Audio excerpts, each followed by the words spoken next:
अमृता फडणवीस यांनी बंजारा वेशभूषेत व बोलीभाषेतील गीत व नृत्य सादर केल्याबद्दल युवराज राठोड करणार जाहीर सत्कार। महाराष्ट्र राज्याचे मुख्यमंत्री देवेंद्र फडणवीस यांच्या अर्धांगिनी अमृता फडणवीस यांनी बंजारा समाजाचे दैवत संत श्री सेवालाल महाराज यांचे बंजारा वेशभूषेत व बोलीभाषेतील गीत व नृत्य सादर केले आहे। त्याबद्दल संपूर्ण बंजारा समाजातून त्यांच्यावर कौतुकाचा वर्षाव होत आहे। भारतीय जनता पार्टीने पोहरा देवीचे महंत बंजारा धर्मगुरू बाबूसिंह महाराज यांना विधान परिषदेवर आमदारकी दिल्याने समाजातून त्यांचे स्वागत करण्यात आले। तसेच आता सौभाग्यवती मुख्यमंत्र्यांनी बंजारा वेशभूषेत नृत्य आणि गीत सादर केल्याने त्याबद्दलही समाजातून कौतुक केले जात असून बंजारा वर्ल्ड चॅनलच्या अनिता राठोड यांना अमृता फडणवीस यांचे मेकअप आणि वेशभूषा करण्याची संधी मिळाली।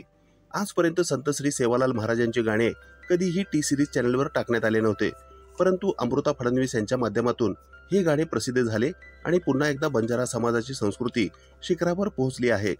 याबद्दल सोनाई फाउंडेशनचे संस्थापक अध्यक्ष युवराज राठोड यांनी 15 फेब्रुवारी रोजी बंजारा समाजाच्या आराध्य दैवत संत श्री सेवालाल महाराजांच्या 286व्या जयंतीचे औचित्य साधून लवकरच त्यांची वेळ घेऊन अमृता फडणवीस यांचे तमाम बंजारा समाजाच्या वतीने भव्य सत्कार सोलापूर येथे करण्यात येणार आहे, असे शनिवारी दुपारी 3 वाजता पत्रकारांशी बोलताना त्यांनी सांगितले आहे। तसेच तमाम बंजारा समाजाच्या वतीने अमृता फडणवीस यांचे कोटी कोटी आभार असून हमार संस्कृती हमारो अभियान जय सेवालाल अशी प्रतिक्रिया त्यांनी दिली आहे।